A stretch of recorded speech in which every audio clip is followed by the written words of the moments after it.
Hello and welcome back to English Today. This is the second DVD of the beginner level, and in this DVD you will see 3 more episodes of our story, That's Life. And then in our special TV programs there will be a debate about low-cost airlines and an interview with a sports expert about football training. Then, in the grammar section, we will study the simple present, frequency adverbs, some and any, there is, there are, and also making suggestions.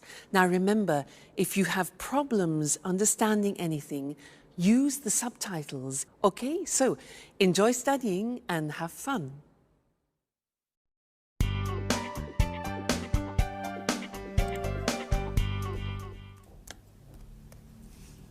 Hello, Anne. Oh, it's you, Peter. Look, this is it. Look at what? My office. Here, near my bed. Oh, I see. By the way, where are the office supplies? The computer supplies are in that cupboard over there. The folders, pencils, pens, etc. are here in this cupboard. And I also have 2 chairs. Oh, good. Are these for everyone? No, they are not. Don't touch anything, please. Okay, so you say you have all of the office supplies. No, not really. There isn't a fax machine. There aren't all the programs I need on my computer. And I guess you have an answering machine. Is it useful? I don't need an answering machine. I answer the telephone myself. Okay, you're right. This office is nice. And if you need a fax machine, I have one in my apartment. Oh, thank you. Wait a minute. Something is missing. Where's the coffee machine? All offices have a coffee machine. I'm afraid there isn't one here. There's a staff kitchen on the other side of the house. In the kitchen. We can have some coffee there. Good idea.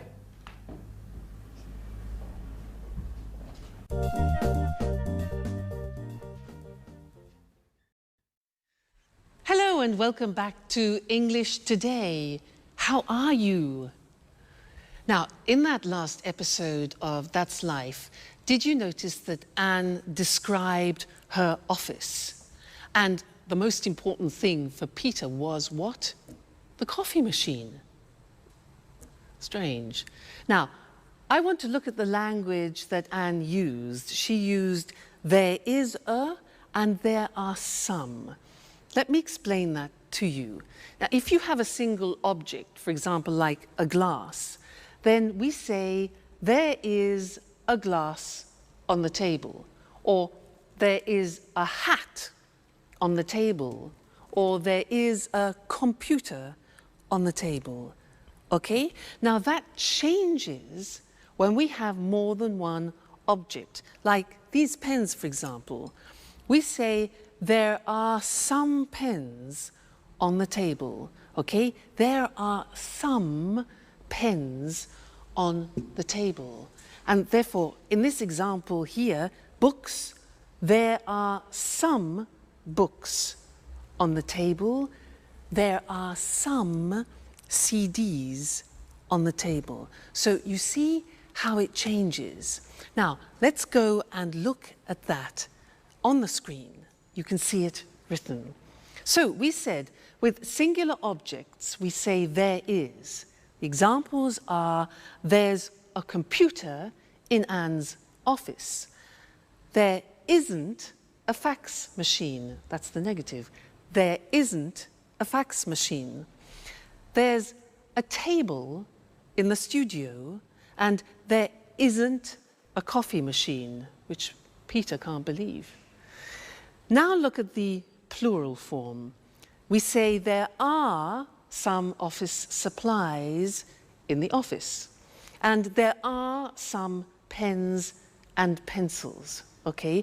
And we also use that for the exact number of plural objects. So, for example, there are 2 chairs in Anne's office, and there are 4 pictures, for example, in her studio. All right, so that's an introduction to there is and there are some. Now, in the next lesson, we're going to look at the difference between some and any, which is very important. So listen out for that in the next episode and then come back here and we'll work on it. All right, see you later. Bye. Do you want milk with your coffee? There's a bottle in the back of the fridge. I prefer it without milk, but with some sugar. Oh, I'm afraid there isn't any sugar. Well, that's okay. Black coffee is good too. Do you have any of those great cookies? Oh, yes. There are some cookies over here.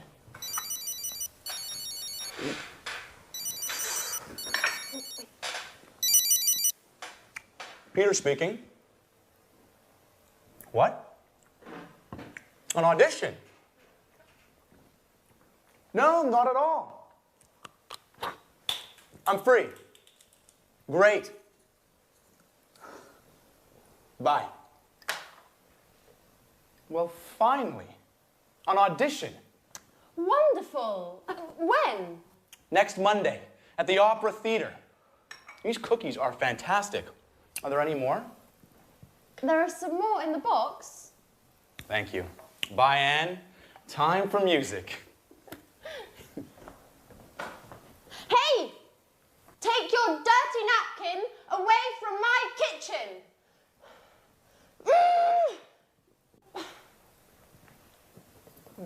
It's nice to have you as my new office neighbour.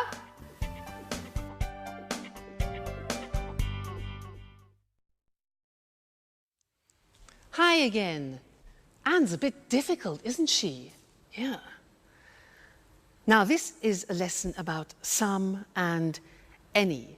Remember, Peter said, "Can I have some coffee and some biscuits?" Well, I want to talk to you about that right now.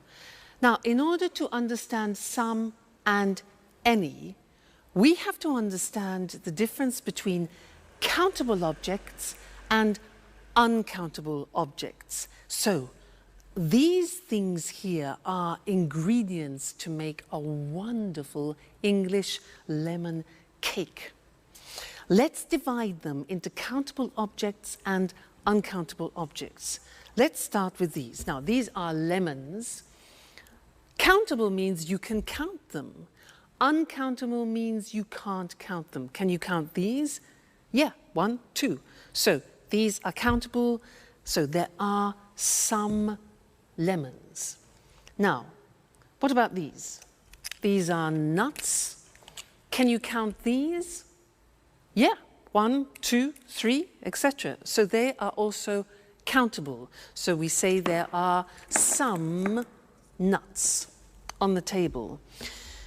Now, what about this? This is marmalade. Now, can you count marmalade? Well, you can count the container, but not the marmalade inside. So this is uncountable, and we say in English, there is some marmalade. It's a singular verb. So we put it here, it's uncountable. Okay? Now, let's look at this. What's this? This is salt. Salt. Now, is this countable or uncountable for you? Countable or uncountable? Well, it is very difficult to count all the little bits of salt, so this is uncountable. We put it here, all right? Now, next thing, these two, eggs. Countable, uncountable, 1, 2, countable. There are some eggs. This here is spices. Spices. Now, these you can count. So we say there are some spices. What about this? Milk. You can count the bottle, but can you count the liquid? No. So all liquids are uncountable, and we say there is some milk. there is some milk. So singular verb. Put that there. Now, what have we got here? Butter, butter. Can we count that? Well, we can count a packet, yes, but the butter inside? Exactly, no, we can't count butter. So there is some butter, we put it here. Good. Now, what else have we got? Flour. You know, flour we use to make pizza, to make cakes. Is that countable? Exactly, it's not countable. It's like salt, like sugar, like coffee. So we put this here, uncountable. And the last thing, this. What's this? Water. Is water countable? No, it's not. So water goes with the uncountable. There is some water. It's quite difficult, hey? Let's look at the screen to see that written, all right? And we will do a general summary. So we said countable objects in the plural. In the positive form, we say there are some lemons on the table. There are some CDs on the table. There are some eggs on the table. So that's countable. Now the negative is there aren't any, we use any, there aren't any cigarettes on the table. There aren't any biscuits, important, any for the negative. There aren't any magazines, for example, all right? Now, questions. Here again, we use the word any. We use any in the negative and any in the questions. So, are there any glasses on the table? Are there any books on the table? Are there any pens? All right, so some in the positive, any in the negative, and the question form. Good. Now, let's move on to uncountable objects. These ones here. The examples are, there is, singular verb, some sugar on the table. There is some flour on the table. There is some water on the table. Okay? Negative, again, we use any. We say there isn't any bread on the table. There isn't any wine, a liquid, on the table. There isn't any chocolate on the table, all right? Questions, again, with the singular verb and any. Is there any money on the table? Is there any pasta? Unfortunately not. And is there any beer? Okay? Now, I want to add one more thing to this lesson, and it's the words this, that, these, those. Let me explain. With one object, you say this CD when it's close to you, this CD. But when it's distant from you, far away, you say that CD, this, that. All right? We hear this very often. Let me take two, plural. Now we say these CDs. When they're far from you, we say those CDs. Okay? So these, those, one, this, that. Let's see that on the screen. So this book, plural, these books when they're close to you, and that chair, for example, and those chairs when they're distant from you. That's a big lesson, hey? There's a lot to remember. So we have some and any, countable and uncountable, this, that, these, those. Whew! You have a lot to do at home to study there. Anyway, no problem, because you're great students. So we'll meet again in the studio very soon for some more English. Take care. Bye for now.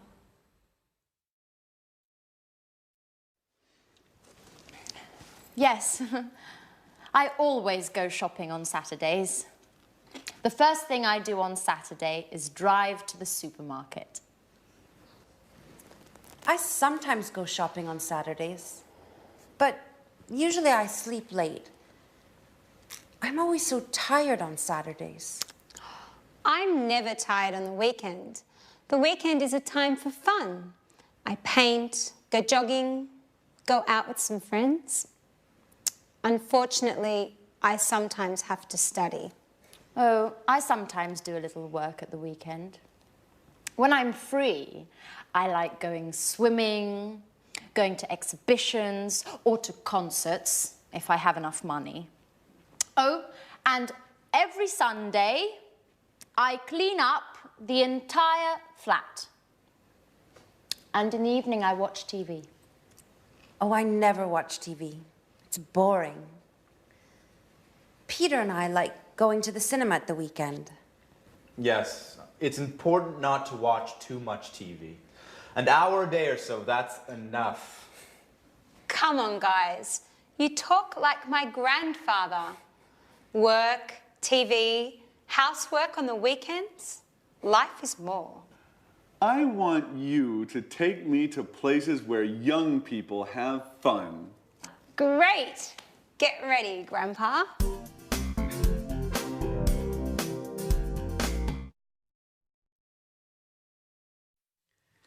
Hello and welcome back again to English Today, your live English language program. Now, did you notice how Anne said that she loves going to concerts and exhibitions, but she doesn't have enough money? Now, this word enough, it's written E-N-O-U-G-H. The pronunciation is enough. What does it mean? Let me show you. I have a ticket here for a concert, okay? This is 45 euro. 45 euro. Now, I have 40 euro here. 40 euro, 45 euro for the ticket. It isn't enough. It means it's less, it's not sufficient. It isn't enough. No ticket, no concert.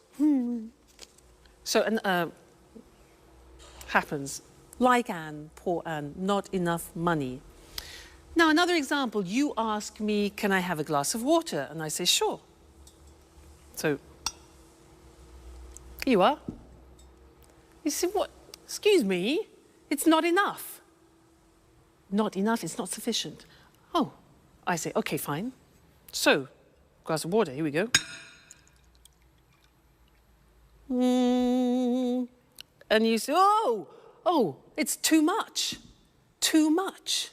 Now, that is the opposite. When something is in excess, it's too much. Let's go back to the ticket. For example, imagine that the theatre ticket has a discount. Now it only costs 30 euro. 30 euro. I've got 40 euro, which is too much. In excess, too much. But that's great. That's not a problem. That's great. I can go to the concert. Okay? So that's enough, too much. Now, one more word. It's a small word. And it's so. When do we use so? If I say to you, you are so intelligent, that describes an emphasis. You are so intelligent. You could also say, the glass is so full, okay? So is to express an emphasis of something. So, we've studied enough, too much, and so. Let's look at those on the screen now to help you, okay? Enough, pronunciation, enough, when something isn't sufficient. There isn't enough water in the glass. There isn't enough money. Then we can also use it with an adjective. The glass isn't full enough. After an adjective, it isn't full enough. Let's move on to too when we talk about something in excess. So, there's too much water in the glass. There's too much money. Great. There are too many coins. Now, many is because we use it with countable things. There are too many coins. We can use it with an adjective. For example, the ticket is too expensive. The glass is too full. All right? Then the last thing was so. When you want to emphasize something, the ticket is so expensive. The glass is so full, or you are so intelligent. Fantastic. So that's the end of this lesson. Remember, enough, too much or too many, and so. That's it for now, and I'm going to see you again extremely soon. Take care. Bye.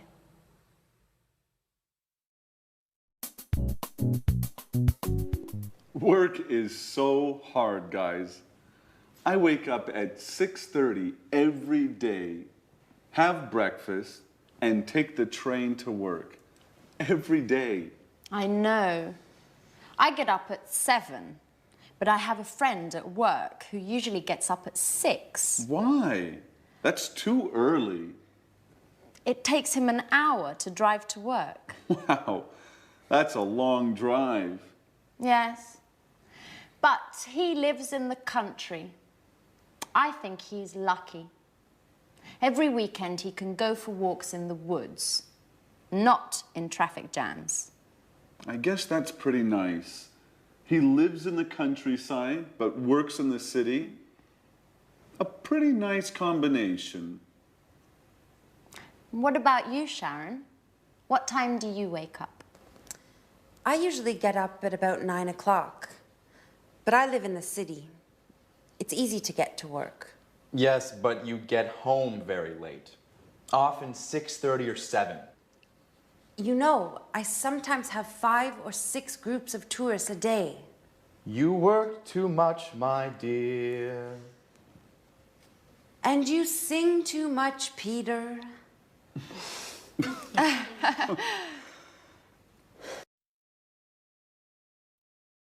Hello again, and how are you?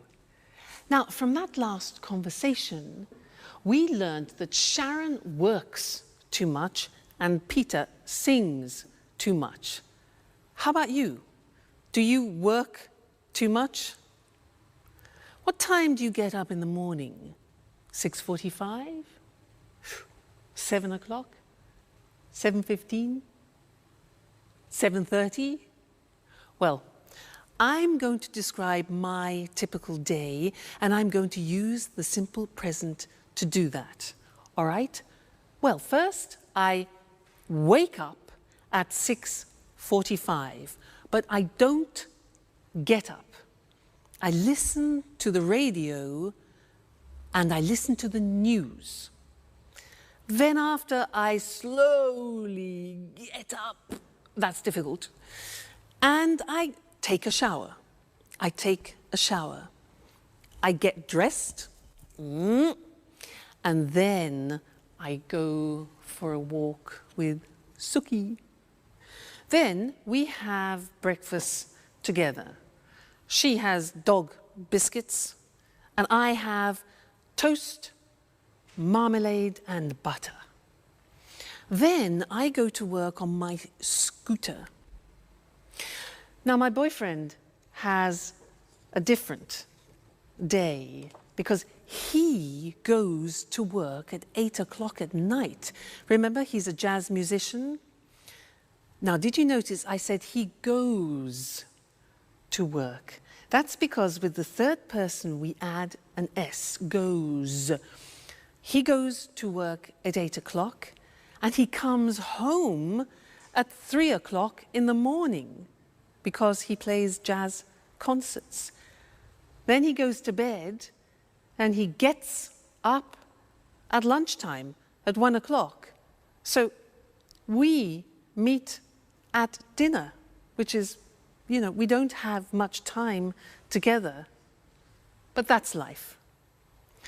Now that was the simple present tense, and now we're going to see that on the screen. Very, very important, this grammatical form.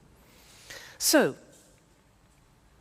I work, you work, he, she, it works, she works, it works, we work, you work, they work. Now, very often you forget to put the S on the third person, so I have another teaching assistant who will help you to remember, Mr. Snakes.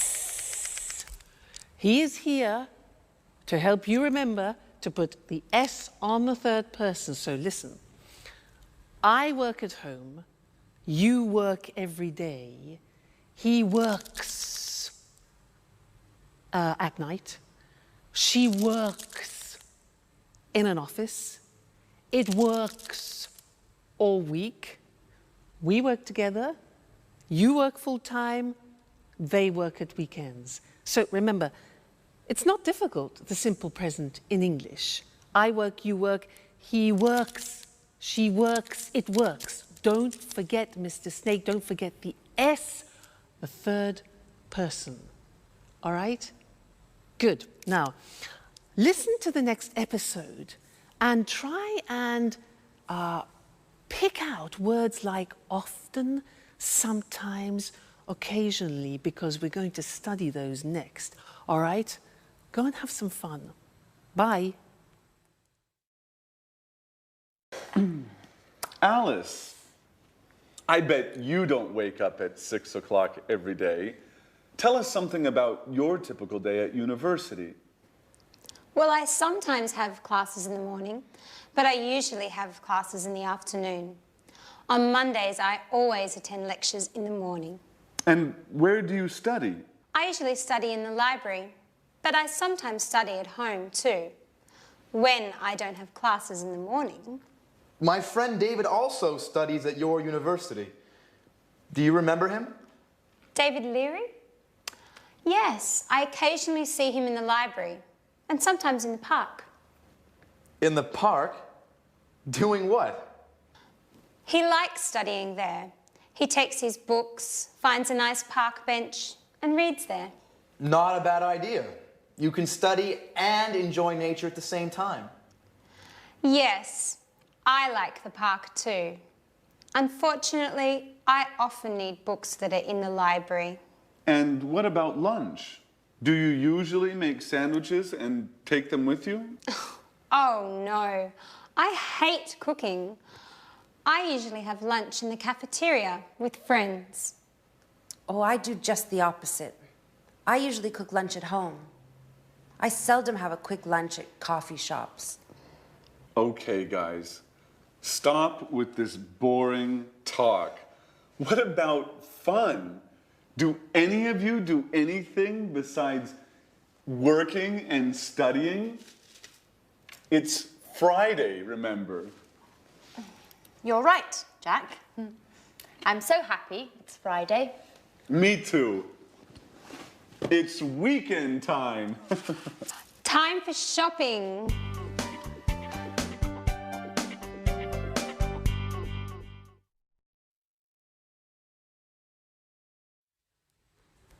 Jack really knows how to provoke Anne, doesn't he? Did you notice those words? Sometimes, always, occasionally? Because we're going to study those now.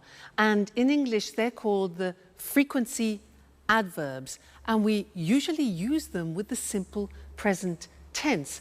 And they describe how many times you do actions, frequency adverbs.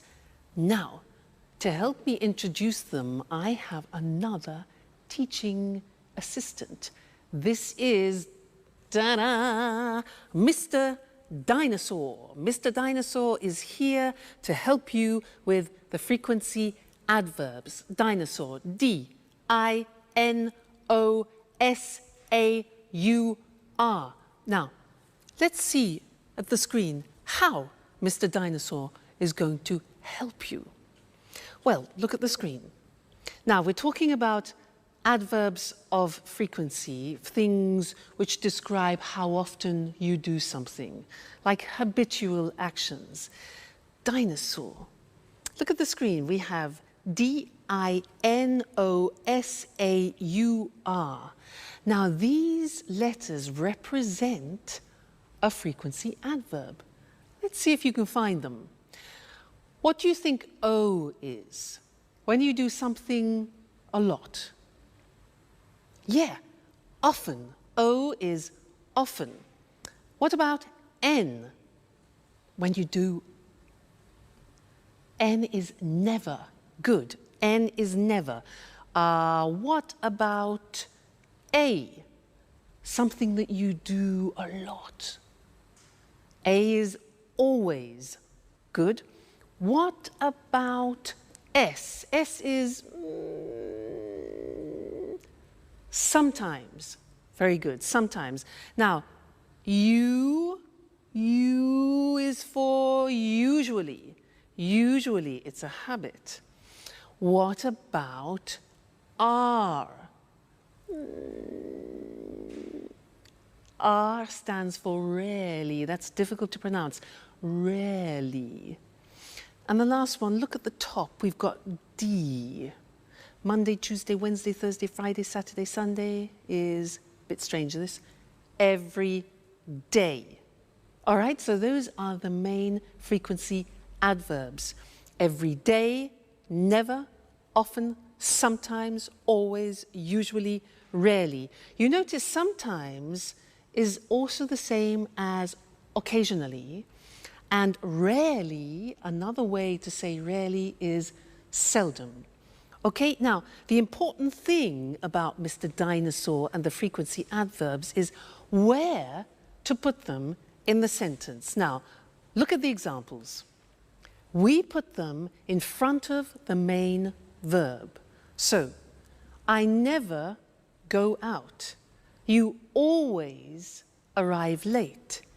He usually gets up at 7. She rarely plays tennis.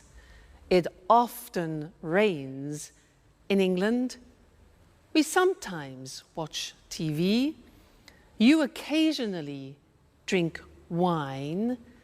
And the last one is different. Every day they drive to work. Usually every day we put at the beginning. But the others are always before the main verb and after the subject. Now, one problem.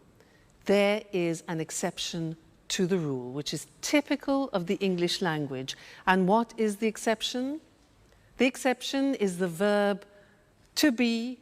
The verb to be is always an exception in English. Let's see how that works. Look at the example. He isn't often late. We are sometimes in a hurry. You see the position. The position of the frequency adverb is after the verb to be, not before. And that's the rule. So he isn't often late. We're sometimes in a hurry. They're never at home. And I'm always tired. So those are the frequency adverbs, very important, and we use them to describe our habitual actions. Now, in the next episode of That's Life, listen for this word, enough. Enough. It's a very strange word, because we're going to talk about that in the next lesson here in the studio. So, go and see That's Life. Bye.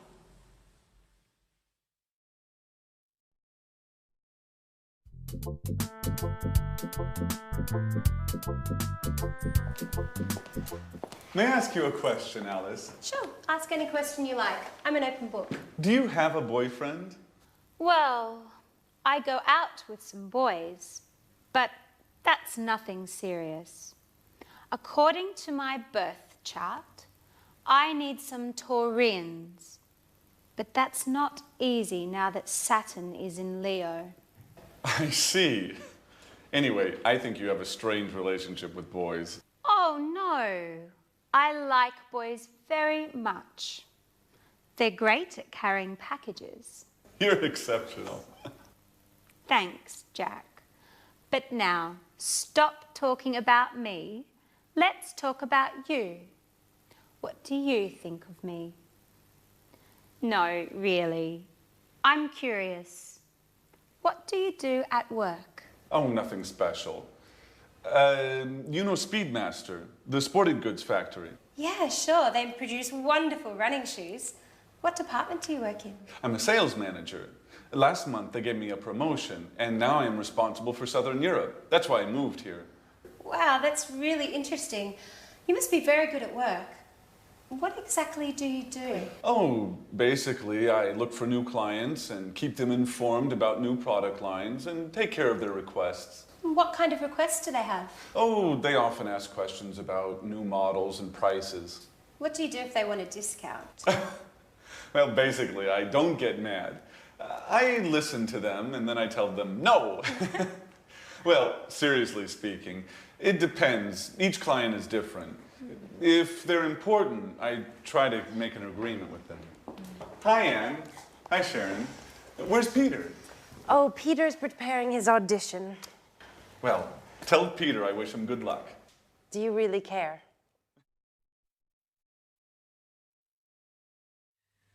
Hello and welcome back to English Today for some more live English. Now, Jack, does he really care for Sharon? I think he does. Let's ask Mr. Monkey. Mr. Monkey, does Jack really care for Sharon? Mr. Monkey.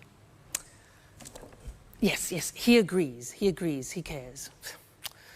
Now, in that episode, there were a lot of questions, and I want to practice that with you now. And to do that, we are going to have a quiz. I am going to change profession. I am no longer an English teacher. I have a different job. I will ask 10 questions. I will give the answers, and you must guess my new job. Now, if you guess it correctly, I will play a flight for you to go to London for a romantic weekend. How about that? Flight to London? So 10 questions. Listen carefully. Number 1.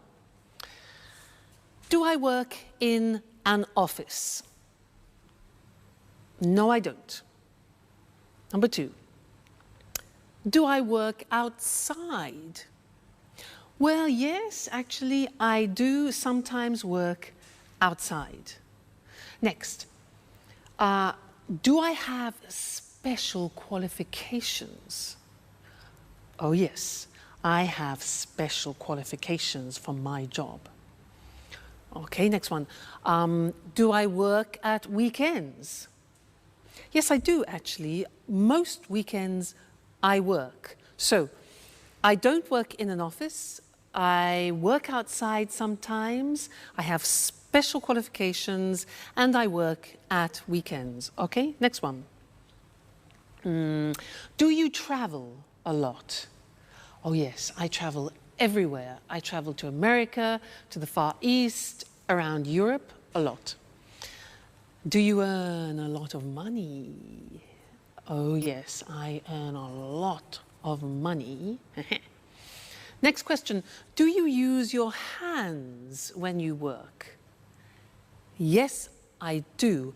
I use my hands and I also use my feet. Very important. Next one. Do you work with other people? Yes, that's very important. I work with other people. All right, next one.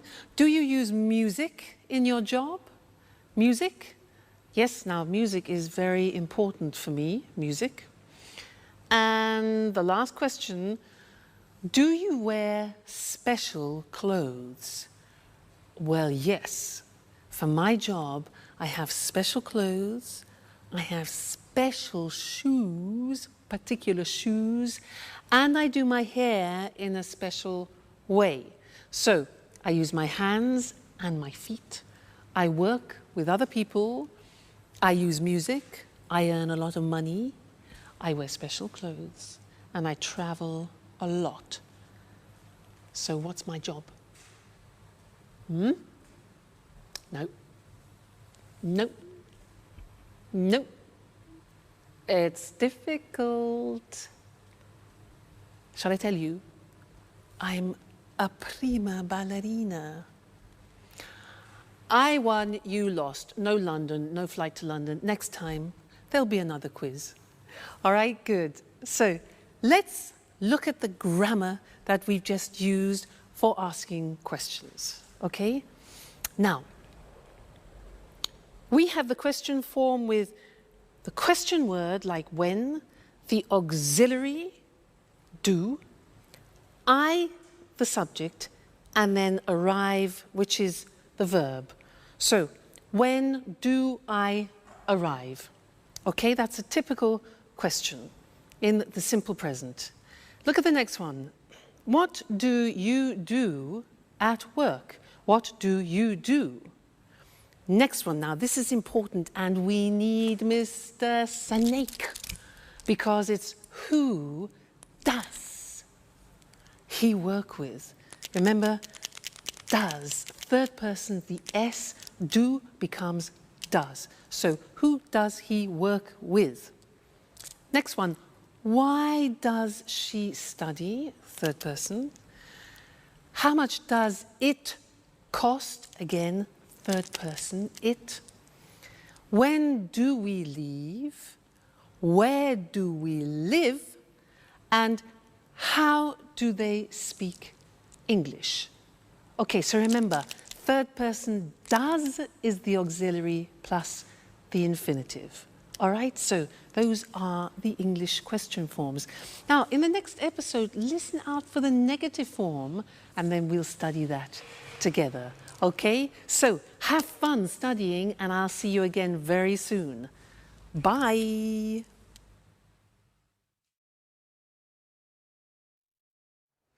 Oh, girls, we're talking about jobs. Tell me about your job, Sharon. What do you do at the moment? That's an interesting question. Really? Why do you say that? Well, you know I have a degree in archaeology, but now I'm doing something quite different. Do you have a part-time job? No, unfortunately, it's a full-time job. I work for a travel agency. Oh, what do you do? I give tours around the city. I bring tourists to monuments and museums and other interesting places. Oh, that's nice. Could I have you as a tour guide for one day? I'm sorry. I only work with groups, usually with Japanese people. Oh, well, I'm a black belt in karate. Very funny, but it's not enough. It's too bad. Anne, stop cleaning for a moment. Sit down and tell me about your job. Okay. I work in a publishing company. Oh, so you work with famous writers? Not exactly. I don't work with the writers. I just read their proofs and correct them before printing. By the way, do you know Paul Taylor? He works with you, right? Yes, but we don't work in the same department. He works in the advertising department. But we are good friends. Every weekend we play tennis together. Play tennis? I'm jealous. Do you play tennis too? Do you want to play with us? Well, just joking. I don't play tennis that well. Only karate.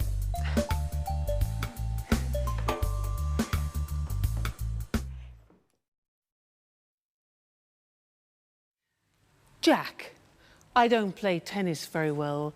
I only do karate. He doesn't play tennis very well. It's easy. Men.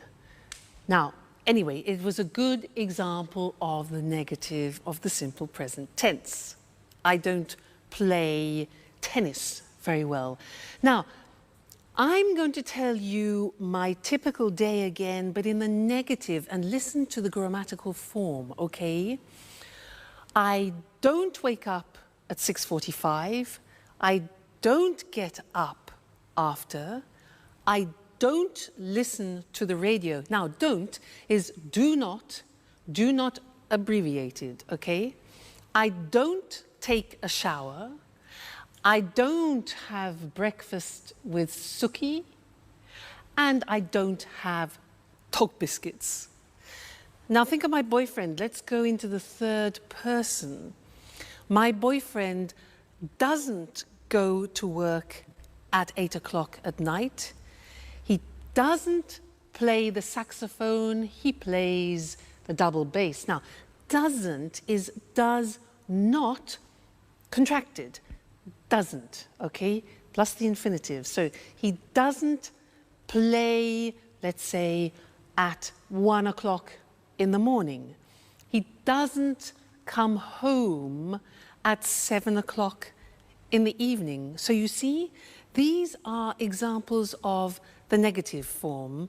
And now we need to go and look at the screen because we need to see how that works in comparison to the positive form. All right? Great. Now, look at the examples. I don't teach on Sundays.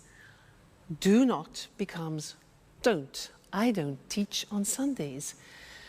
You don't know my parents.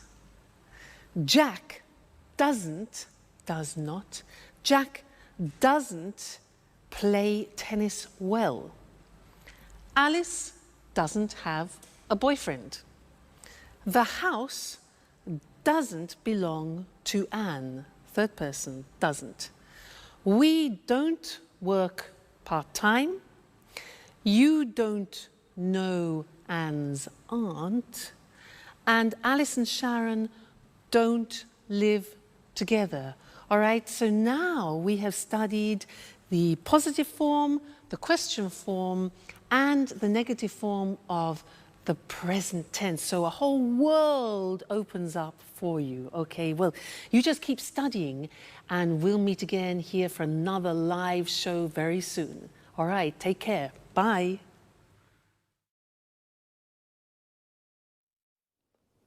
Good evening from Eric Brown. Welcome to another edition of Let's Talk. With me here in the studio are Marie and Tom. Hello, Marie. Hello, Tom. Hello, Eric. Well, today, let's talk. Let's talk about what, Marie? Low-cost airlines. Very interesting. You're right, Eric. You know, there are 90 low-cost airlines in Europe today. Really? So many? Yes, that's right. 90. Lots of people fly with low-cost airlines. Of course. It's very cheap to fly with these airlines. It's not always cheap, Marie. It's cheap to fly midweek on Tuesday, Wednesday or Thursday, but it's not cheap to fly at weekends on Saturday or Sunday. But are the planes safe? Yes, the planes are usually new, so they are safe. Oh, that's good. It's important to fly in safe planes. And what about the tickets? Is it easy to find them? Yes, it's very easy. I usually buy my tickets online with my credit card. Well, I travel a lot. Really? You're a real expert on low-cost airlines, Marie, aren't you? Yes, I am. My boyfriend lives in Berlin. Oh, and how often do you visit him? I go to see him twice a month. Oh, I see. And are the flights on time? Yes, they're usually on time. I leave work at 5:30 in the afternoon and arrive at the airport at 6. Perfect for the check-in. That's very convenient. You're lucky, Marie. Usually, low-cost flights leave from airports a long way from the city. What time's your flight? At 7 o'clock. You're really lucky, Marie. Usually, low-cost flights leave late at night or early in the morning when it's not convenient. Yes, that's true. And yes, I am very lucky. Is there any food on the plane? Yes. Passengers buy drinks and snacks. Remember, the drinks and snacks aren't free. You have to pay even for a glass of water. That's true, but it doesn't matter. I arrive in Berlin at 8:30, just in time for a pizza with my boyfriend at Bella Napoli. A very good pizzeria, the best one in Berlin. Oh, that's great, but for us, it's time to say goodbye. Okay, low-cost airlines. Today, there are many low-cost airlines throughout Europe. They are very easy to use, and they are cheap. And the planes are safe, and they are usually on time. Very interesting, very, very interesting. Thank you, Marie. Thank you. And thank you, Tom. Thank you. And goodbye. And see you again soon on another edition of Let's Talk. Well, low-cost airlines really make traveling easy. For many people, flying is very simple, like taking a bus. Now let's take a look at some very useful vocabulary and expressions you just heard. The check-in is the place where you show your passport and leave your luggage. In English, it is also a verb. We say, I check in at 7, or where's the check-in for Berlin? When we talk about cheap prices, we mean it doesn't cost very much, and expensive means it costs a lot. My ticket to Berlin is 600 euros. It's expensive. Your ticket is 100 euros. It's cheap. Her ticket is 30 euros. That's very cheap. To say what airline we use, we say fly with, followed by the name of the airline. I fly with Air Liverpool, or the type of airline. I fly with low-cost airlines. And what about when you want to ask if the plane is late? We can say, are the flights on time? If the flight is at 7 and it goes at 7, it is on time. But if the flight is at 7 and it goes at 10, it's late. Marie said, I buy my tickets online. This means she uses the internet to buy her ticket. What other things can you do online? Here are some examples. I reserve hotel rooms online. I don't call the hotel on the phone to reserve a room. I use the internet. I check my bank account online. I use the internet to see how much money I have in my account. I pay my bills online. I use the internet to pay the electricity bill, the water bill, the gas bill. Wow, we can really do a lot of things online. Okay, just 2 more things before we say goodbye. The first is frequency. When we say how often we do something, I asked Marie, how often do you visit him? And she said twice a month. Twice a month means 2 times in a month. Once a month means 1 time in a month. But when we do something more than 2 times, we say 3 times a month, 4 times a month, etc. Even if we change the period of time, the structure of frequency remains the same. For example, we can say once a day, twice a week. But remember, we say 3 times a year, 4 times a week. One last thing. Notice the preposition after arrive. When we arrive in a place like a station, airport, shop, we say, I arrive at the airport at 6. But when we arrive in a city or country, we say, I arrive in Berlin at 8:30. So, we say, I arrive at the station, I arrive at the airport, but I arrive in London or I arrive in Madrid. That's about it for now. Take care and see you soon. Good afternoon to everyone. Welcome to Sports Special, the program dedicated to all sports and all sports fans. I'm Eric Brown. In the studio with me is John Forbes, our sports expert. Well, John, what are you talking about this afternoon? Football. Great, my favorite sport. It's not only your favorite sport, Eric. Millions of people love football. Of course. It's a fantastic game, the best in the world. Well, maybe, but remember, Eric, football isn't only about fame, success, and money. Oh, a lot of money. Professional footballers earn millions of euros. That's true, but football is also about hard work, fitness training, stretching, and jogging almost every day. Really? How often do professional players train? They go jogging every day at 8 in the morning, and then they work out in the gym. Ah, so much exercise. And that's not all. Really? What do you mean? Well, they also practice football 3 or 4 times a week with the team. And where do they train? They usually do fitness training at the football ground. First they do stretching, then they practice shooting. Is the coach with them during the training? Yes, of course. The coach is very important for the team. He shows the players good techniques for passing, dribbling and heading. And he decides who plays in the matches. How many matches are there in a football championship? 30, more or less. You know, football championships take place in the winter, usually from September until June. And when do they play matches? At weekends, but the big clubs also play during the week for the European Cups. Oh, championships, European Cups, training.